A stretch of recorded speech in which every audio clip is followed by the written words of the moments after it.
엘리사가 다시 길갈에 이르니 그 땅에 흉년이 들었는데 선지자의 제자들이 엘리사의 앞에 앉은지라.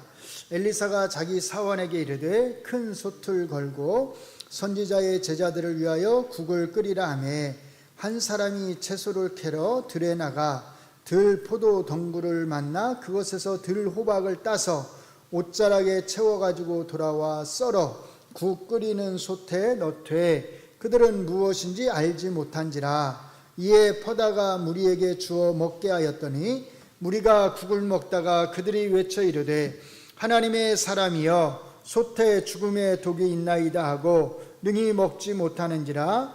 엘리사가 이르되 그러면 가루를 가져오라 하여 솥에 던지고 이르되 퍼다가 무리에게 주어 먹게 하라 하매 이에 솥 가운데 독이 없어지니라. 한 사람이 바알 살리사에서부터 와서 처음 만든 떡 곧 보리떡 20개와 또 자루에 담은 채소를 하나님의 사람에게 드린지라.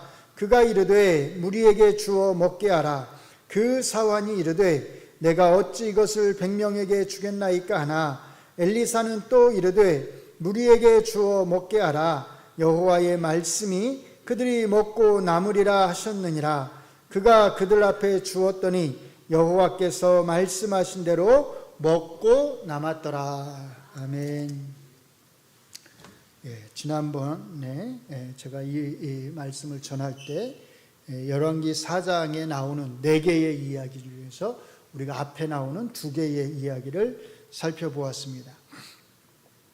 그때도 말씀을 드렸지만 이 4개의 이야기는 사실 엄밀하게 말하면 각기 다른 4개의 메시지를 우리에게 전해주는 것이 아니라 하나의 메시지를 사실은 우리에게 전해주고 있습니다. 그 하나의 메시지는 다른 것이 아니라 이스라엘의 하나님, 특별히 이제 여기서 이스라엘의 하나님 그러면 북이스라엘과 남유다로 갈라져 있는 상황이니까요. 북이스라엘의 하나님께서는 자기 백성을 친히 돌보신다라고 하는 겁니다. 물론 하나님은 언제나 그리고 항상 자기 백성을 돌보십니다.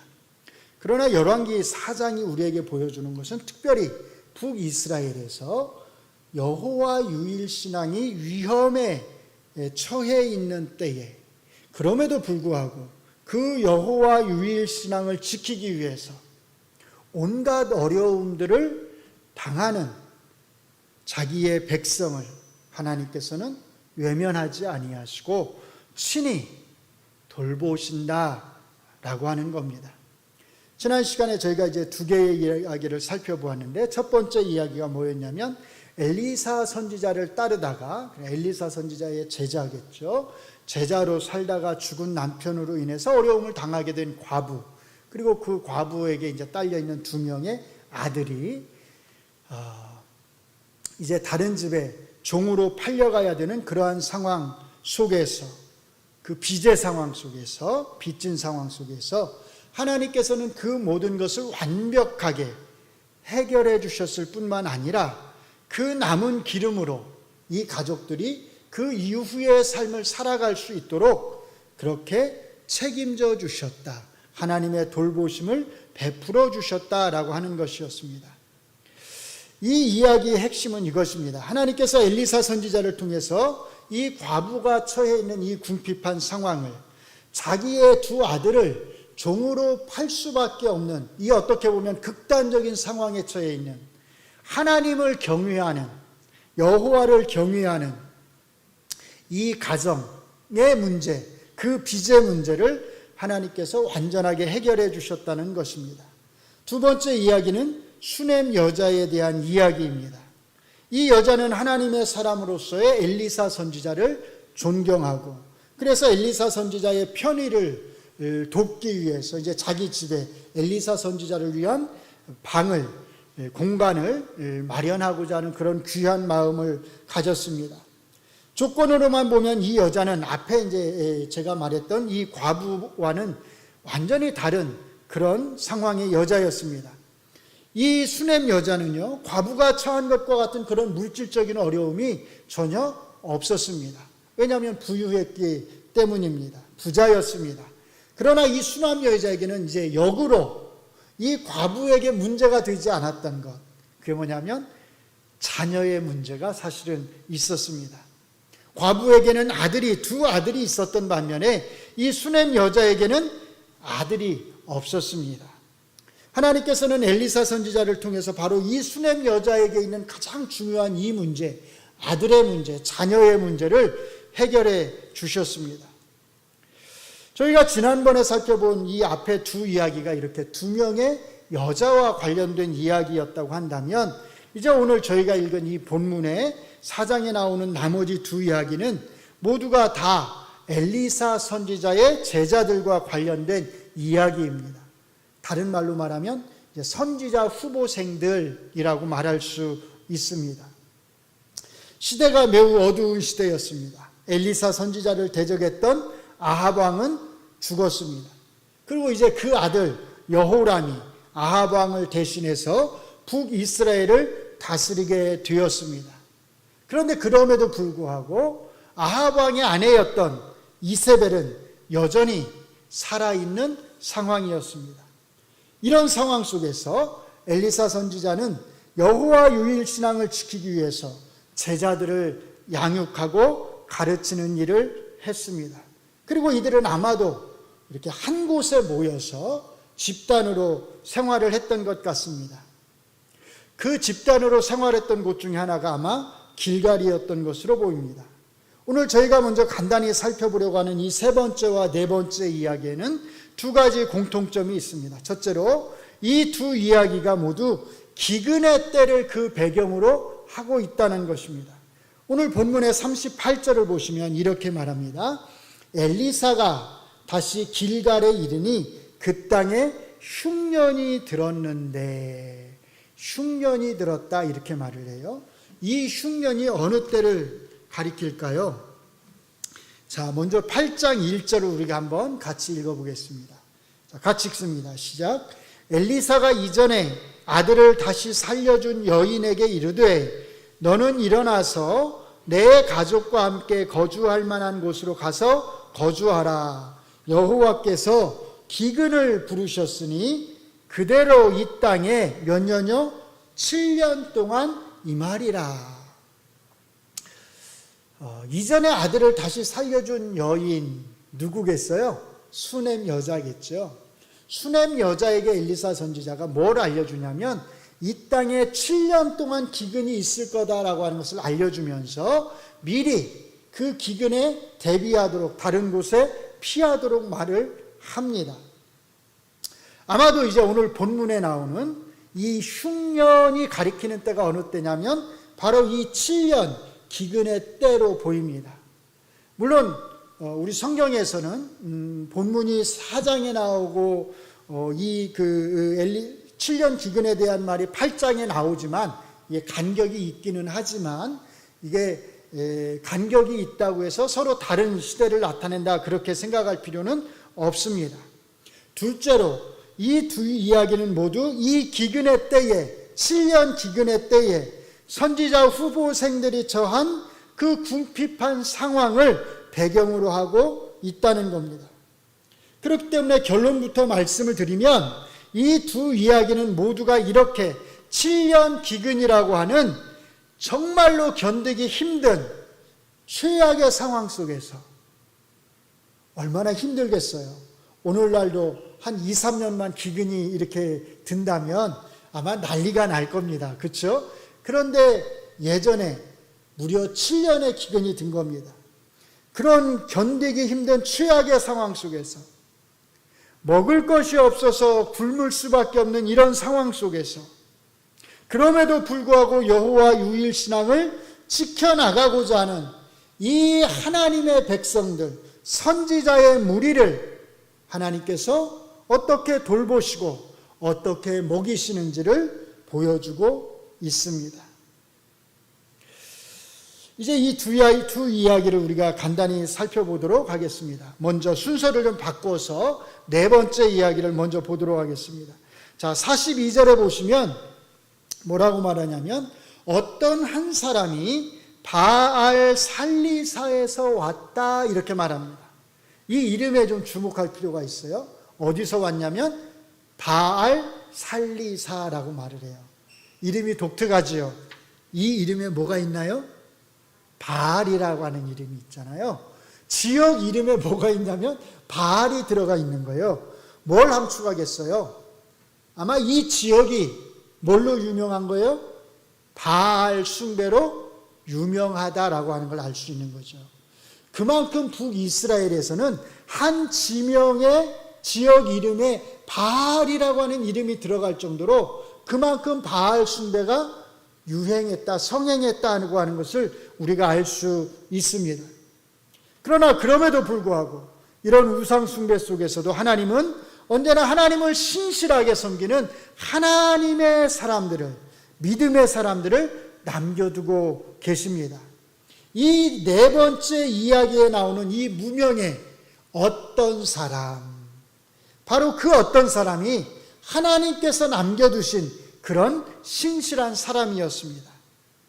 이 사람은 처음 만든 떡, 곧 보리떡 20개와 자루에 담은 채소를 가지고서 아마 먼 길을 왔을 것입니다. 왜냐하면 이 기근의 때에 이 하나님의 선지자들에게 이것을 주기 원했기 때문입니다. 아마 보리추수를 한 지 얼마 지나지 않았던 것 같습니다. 이 사람은 이 보리추수의 첫 열매, 첫 것을 가지고 떡을 만들어서 하나님의 사람인 엘리사와 제자들에게 가져온 것입니다.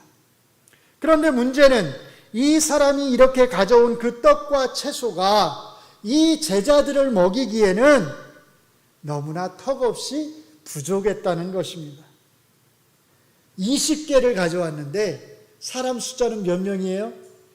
100명이라고 말을 합니다. 5분의 1밖에 안 되는 거예요. 엘리사 선지자가 자기 사원에게 이것을 무리에게 주어서 먹게 하라 하니까 사원이 이렇게 말합니다. 내가 이것을 어떻게 100명에게 주리이까? 100명을 먹이기에는 이것이 턱없이 부족하다, 그런 뜻이지요. 그런데 엘리사 선지자는 이렇게 말합니다. 여호와 하나님의 말씀이 그들이 먹고 남으리라 하셨느니라. 여호와 하나님의 말씀이 그들이 먹고도 남으리라 하셨다. 그리고 바로 이어서 44절은 이렇게 마무리됩니다. 그가 그들 앞에 주었더니 여호와께서 말씀하신 대로 먹고 남았더라. 뭐라고요? 여호와께서 말씀하신 대로 먹고 남았다. 하나님의 말씀대로 이루어진 것입니다. 이게 중요합니다. 그래서 이 마지막 네 번째 이야기의 포인트는 다른 게 아니라 여호와 하나님이 말씀하신 대로 그들이 충분히 먹고 남았다는 것입니다. 사랑하는 성도 여러분, 내게 주어진 것이 얼마 되지 않는다고 해서 불평하실 필요가 없습니다. 사실 사람은 누구나가 다 부자로 살기를 원합니다. 넉넉하게 살기를 원하지요. 사람의 마음은 다 누구나 똑같습니다. 그런데 누구나가 다 부자로 살 수 있는 것은 또 아닙니다. 특별히 우리가 잘 아는 대로 그리스도인이라고 해서 우리 모두가 다 넉넉한 삶을 살 수 있는 것은 아닙니다. 왜냐하면 하나님께서 각 사람에게, 각 가정에 베풀어 주시는 은혜가 다르기 때문입니다. 그래서 어떤 가정은 좀 더 넉넉할 수 있고 어떤 가정은 좀 더 궁핍할 수 있습니다. 그리스도인의 가정에 그런 차이들이 있을 수 있습니다. 중요한 것은 그 부와 그 궁핍이 하나님께서 그 그리스도인의 가정에 베풀어 주신 은혜와는 아무 상관이 없다는 것입니다. 중요한 것은 부유한 그리스도인이든 가난한 그리스도인이든 모든 그리스도인이 다 하나님께서 공급해 주시는 그 하나님의 공급하시는 은혜에 의존해서 살아가고 있다는 것입니다. 이것을 잊지 말아야 합니다. 부유한 그리스도인이라고 해서 자기 힘으로, 내 힘으로 내가 벌어서 먹고 사는 것이 아닙니다. 하나님의 도우심과 공급하심이 없이 내가 독립적으로 그렇게 먹고 사는 것이 아닙니다. 살아갈 수 있는 것이 아닙니다. 아무리 부유한 그리스도인이라 하더라도 그 역시도 마찬가지로 철저하게 그의 삶은 하나님의 공급하심에, 하나님의 도우심에 의존해서 살아간다는 것입니다. 궁핍한 그리스도인은 어떤 면에서 부유한 그리스도인보다 자기 자신이 내가 하나님을 더 철저하게 의지해야 한다고 하는 것을 아마 의식하면서 살아갈 수밖에 없을 것입니다. 매일매일 하나님께서 나의 궁핍함을 채워주지 아니하시면 내가 살아갈 수 없다라고 하는 것을 더 많이 그는 몸으로 체험하고 느끼면서 살아갈 수밖에 없습니다. 이런 면에서 사실은 어떤 면에서 궁핍한 그리스도인에게 더 큰 장점이 있다고 할 수도 있습니다. 그리고 중요한 것은 이것입니다. 내가 때때로 비록 궁핍한 삶을 살아가지만 그럼에도 하나님께서는 언제나 내가 먹고 남을 만큼의 풍족한 삶을 내게 허락하신다는 것입니다. 나를 굶기지 아니하신다는 것입니다. 내 평생에 하나님의 도우심의 손길이 나를 떠나지 않고 내게 필요한 것들을 하나님의 때에 하나님의 방법으로 하나님께서 공급해 주신다는 것입니다. 그러므로 그리스도인에게 부유하게 사느냐 궁핍하게 사느냐고 하는 것은 사실 그렇게 중요하지 않습니다. 어떠한 모습으로 살든지 간에 우리는 모두가 다 하나님의 도우심을 의지하면서 살기 때문입니다. 하나님의 도우심의 손길을 떠나서는 우리가 한시도 잠시도 살아갈 수 없다고 하는 것을 우리가 알기 때문입니다. 그러므로 여러분이 어떠한 상황에 처해 있든지 간에 늘 하나님의 공급하심을 의지하면서 그 공급해 주심에 감사하면서 살아가실 수 있기를 바랍니다. 다음으로 첫 번째 이야기를 함께 살펴보겠습니다. 7년 기근의 시기에 엘리사 선지자가 길갈에 이르게 됩니다. 이 길갈에 제자들을 모아놓고서 이제 그 제자들을 가르치는 것입니다. 모든 교육을 마친 후에 엘리사 선지자는 자기 사환에게 큰 솥을 걸고서 제자들을 위해서 국을 끓이도록 그렇게 말합니다. 이때 한 제자가 들에 나가서 먹을 만한 것을 가득 따다가 썰어서 국을 끓입니다. 그런데 그 국에 문제가 발생합니다. 그 국을 맛본 선지자 후보생들이 엘리사 선지자에게 이렇게 말합니다. 하나님의 사람이여 솥에 죽음의 독이 있나이다. 이 말의 뜻이 물론 여기에 진짜 독의 성분이 있다 이런 의미일 수도 있지만 사실은 이제 독의 성분까지는 아니더라도 이것을 우리가 먹을 수가 없다, 먹을 수 없는 음식이다라고 하는 그런 뜻일 수도 있습니다. 그건 중요하지 않죠. 이걸 먹을 수 없다고 하는 사실이 중요합니다. 어쨌든 엘리사 선지자는 가루를 가져다가 그 국에 넣도록 명령을 하고 이제 이 국에서는 독이 없어졌다고 말합니다. 그래서 엘리사의 제자들은 안심하고 국을 먹을 수 있게 되었습니다. 자, 이 간단한 이야기에서 우리가 주목해야 될 것은 이것입니다. 엘리사 선지자가 자기 사환에게 국을 끓이도록 명령했을 때 이 사환은 집에 있는 어떤 것을 가져다가 국을 끓인 것이 아니라 어떻게 했냐면 들에 나가서 들에서 국을 끓일 만한 그런 재료를 따가지고 왔다는 것입니다. 이것은 뭘 의미하겠어요? 그만큼 이제 7년 기근으로 인해서 집안에는 먹을 것이 없었다는 것입니다. 이제 들에 나가서 먹을 것을 가져와야 되는, 무엇이든지 간에 먹을 것을 따와야 되는 그런 상황이었다고 하는 것입니다. 이 선지자 후보생들이 처한 상황이 얼마나 궁핍한 상황이었는지를 잘 보여주는 것입니다.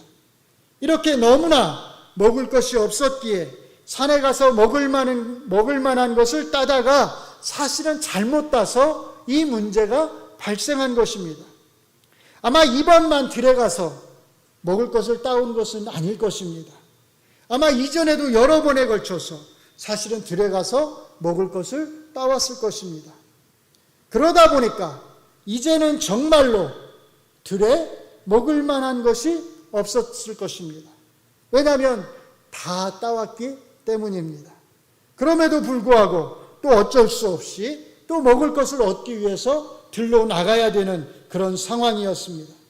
그래서 먹을 만하게 생긴 것을 아마 따왔을 것입니다. 오늘 본문에 보면 한 사람이 채소를 캐러 들에 나가 들 포도 덩굴을 만나 그것에서 들 호박을 땄다 이렇게 말합니다. 겉으로 보면 이게 먹을 만한 것이었던 것처럼 보이는데요. 사실은 그 다음에 마지막에 뭐라고 말하냐면 그들은 그것이 무엇인지 알지 못했다 이렇게 말합니다. 그러니까 자기들이 따오긴 따왔는데 먹을 만한 것 같아서 따오긴 했는데 자기들이 따온 것이 정확하게 어떤 종류의 음식인지를 풀인지를 제자들은 몰랐던 것입니다. 그저 먹을 만한 것 같아서 따온 것입니다. 그리고 그것을 국으로 끓인 것입니다. 이것은 그만큼 이 선지자 후보생들이 처한 그 기근의 상황이 얼마나 어렵고 힘든 상황이었는지를 우리에게 적나라하게 있는 그대로 보여주고 있습니다. 이들이 누구입니까? 누구지요? 선지자 후보생들입니다. 하나님을 위해서, 여호와 유일신앙을 위해서 모인 후보생들입니다. 오직 하나님만을 섬기겠다고 다짐하고서 모여서 교육을 받는, 오늘날로 말하면 신학생과 같은 그런 사람들입니다. 그러나 그렇다고 해서 이들은 다른 모든 북이스라엘 백성이 당하는 이 7년 기근이라고 하는 이 최악의 상황에서 면제되지 않았습니다.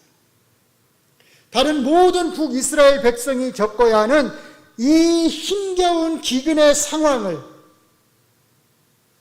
선지자 후보생들 역시 똑같이 힘겹게 어렵게 굶주리면서 겪어야 했습니다. 뿐만 아니라 이 사람들이 여호와 유일신앙을 지키고자 하는 선지자 후보생들이라고 해서 그 기근의 기간이 7년의 기간이 줄어든 것도 아니었습니다. 똑같이 7년이라고 하는 그 긴 기근의 기간을 겪어야 했습니다. 다른 모든 사람이 배가 고파야 했던 것처럼 이 선지자 후보생들 역시 배가 고파야 했습니다. 먹을 수 있는 것이 이제는 다 떨어졌습니다. 그래서 들에서 먹을 만한 풀을 뜯어서 먹어야 하는 상황에 처하게 되었습니다. 그러다가 먹어서는 안 되는 풀을 뜯어서 국을 끓이는 바람에 오늘 본문에 이 문제가 발생한 것입니다. 이 이야기는 하나님의 돌보심이 하나님을 따르는 사람들에게 어떻게 미치는지를 우리에게 잘 보여주고 있습니다. 우리는 흔히 우리가 그리스도인이라고 하는 이유로 세상 사람들이 당하는 어떤 어려움이나 어떤 고난이나 질병이나 또는 어떤 재난으로부터 면제를 받으려고 하는 그런 성향이, 그런 마음이 우리 안에 있습니다. 하나님의 돌보심이라고 하는 것을 그런 면제하고 자꾸만 연관해서 생각하려고 하는 그런 경향이 우리 안에 있습니다. 저는 이것을 가리켜서 일종의 특권을, 그리스도인이라고 하는 그런 특권을 누리려고 하는 성향이라고 생각을 합니다. 그런데 성경은요, 단 한 번도 하나님의 돌보심을 이런 식의 특권으로 우리에게 말하지 않는다는 것입니다. 그리스도인이 되었다고 해서, 또는 하나님의 자녀라고 해서, 또는 하나님의 백성이라고 해서 우리는 일반 사람들이 당하는 그런 어떤 어려움에서도 면제되지 않는다는 것입니다. 일반 사람들이 당하는 그 어떤 재난에서도 우리는 면제되지 않습니다. 이것은 우리가 지난 2년에 걸친 코로나 상황을 통해서 너무나 잘 사실 경험한 것입니다. 우리가 그리스도인이라고 해서 하나님이 우리만, 그리스도인만 코로나를 면제시켜주지 않았습니다. 그렇지요? 우리 모두가 다 그 어려운 2년의 코로나 기간을 함께 견디어 왔습니다. 우리가 그리스도인이라 해도 우리는 일반인들과 똑같이 코로나의 위협을 견디어야 했습니다. 수없이 많은 그리스도인이 코로나에 걸려서 고생을 했습니다. 또 아마도 적지 않은 그리스도인이 코로나로 인해서 많은 피해를 사실은 보았을 것입니다. 하나님의 돌보심은 기근으로부터의 면제가 아니라 사실은 기근 가운데서의 돌보심이라고 하는 것을 그래서 우리가 잘 기억해야 합니다. 우리가 생각할 때는요, 이렇게 하나님을 잘 섬기기 위해서 애쓰는 이 선지자 후보생들을 하나님께서 정말로 한 곳에 딱 모아놓고 특별하게 보호하셔서 다른 사람들이 다 당하는 이 7년 기근을 잘 피할 수 있도록 해주셨다고 한다면, 그 7년 기간에도 배고프지 않도록 하나님께서 풍성하게 풍족하게 먹여주셨다고 한다면 마치 그것이 우리에게는 더 은혜가 되는 이야기처럼 그렇게 들릴지 모릅니다. 그런데 하나님께서 우리를 돌보시는 방법은 그런 방법이 아니라는 것입니다. 하나님은 자기의 백성을 그렇게 돌보지 않는다는 것입니다. 하나님의 돌보심의 은혜는 기근의 면제를 통해서가 아니라 그 기근 가운데에서 그 기근을 이겨나갈 수 있도록 돌보시는 것을 통해서 하나님의 돌보심이 드러나는 것입니다. 오늘 본문이 이것을 우리에게 잘 보여주고 있습니다. 그래서 우리는 우리 안에서 자꾸만 자연스럽게 생겨나는 그 그리스도인이라고 하는 이유로 내가 누리고 싶어하는, 내가 갖고 싶어하는 그 특권이라고 하는 그 특권의식을 우리가 버려야 합니다. 그리스도인이니까, 나는 그리스도이니까 나는 이런 일을 당하지 않을 거야, 나는 괜찮을 거야 가 아니라, 나는 그리스도인이니까 이런 상황 속에서도, 이런 어려움 속에서도, 이런 재난 속에서도 하나님이 나와 함께 하시고 나를 지켜주시고 내가 이것을 이겨나갈 수 있는 힘을 하나님께서 나에게 주실 거야 라고 하는 그 믿음으로 우리가 살아가야 한다는 것입니다. 사랑하는 성도 여러분, 마태복음 6장에 보면요, 예수님이 이렇게 말씀하십니다. 그러므로 염려하여 이르기를 무엇을 먹을까, 무엇을 마실까, 무엇을 입을까 하지 말라. 염려하지 말라는 겁니다. 그러면서 이렇게 말씀하십니다. 너희는 먼저 그의 나라와 그의 의를 구하라. 그리하면 이 모든 것을 너희에게 더하시리라. 이 예수님의 말씀이 참이라고 믿으시죠? 이 말씀이 참이라고 하는 것을 보여주는 구약 성경에 나와 있는 4개의 이야기가 사실은 열왕기하 4장에 나오는 이 4개의 이야기입니다. 선지자 남편을 잃은 과부와 수냄 여자와 선지자 후보생들은 모두가 다 예수님의 표현을 따르면 어떤 사람들이냐면 먼저 그의 나라와 그의 의를 구한 구약의 백성들입니다. 구약의 성도들입니다. 이 예수님의 말씀이 참이라고 하는 것을 이들은 우리에게 보여주고 있는 것입니다. 이제 여기 앉아있는 여러분들이 이 예수님의 말씀이 참이라고 하는 것을 증명하는 신약의 성도들이 되시기를 주의 이름으로 축원합니다. 먼저 하나님의 나라와 그의 의를 구하시기 바랍니다. 그러면 오늘 본문에서 자기의 백성들을 돌보셨던 바로 그 하나님이 여러분을, 우리를 돌보실 것입니다. 우리의 담대함은 고난을 면제받는 데에서 나오는 것이 아니라 그 고난을 이기고 뚫고 나갈 수 있는 그 힘을 하나님이 우리에게 주신다고 하는 데에 바로 우리의 담대함이 있습니다. 왜냐하면 하나님의 도우심의 손길이 언제나 그 고난 속에서 우리와 함께하기 때문입니다. 기도하겠습니다. 하나님의 백성을 하나님께서는 언제나 돌보시고 언제나 살피시는 것을 우리가 믿습니다. 성경은 이것에 대해서 우리에게 너무나 많은 예들을 보여주고 있습니다. 고난을 피하는 것을 통해서가 아니라 그 고난을 헤쳐나가는 데에서 하나님의 손길의 도움을 힘입어서, 하나님의 은혜의 도움을 힘입어서 그 고난을 이겨나가는 데에서 하나님의 은혜가 미치고 하나님의 도우심이 미치고 하나님께서 자기의 백성을 지켜주신다고 하는 사실을 오늘 성경은 우리에게 너무나 명백하게 말씀하고 있습니다. 이 말씀을 우리가 잘 기억하면서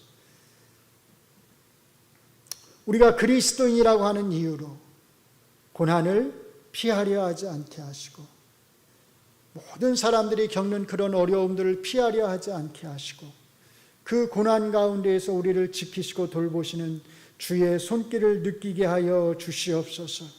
그 고난과 고통과 어려움과 질병 속에서 오늘도 우리에게 은혜를 베풀어 주시는 그 하나님의 성실하심의 은혜를, 그 신실하심의 은혜를 우리가 느끼게 하여 주시옵소서.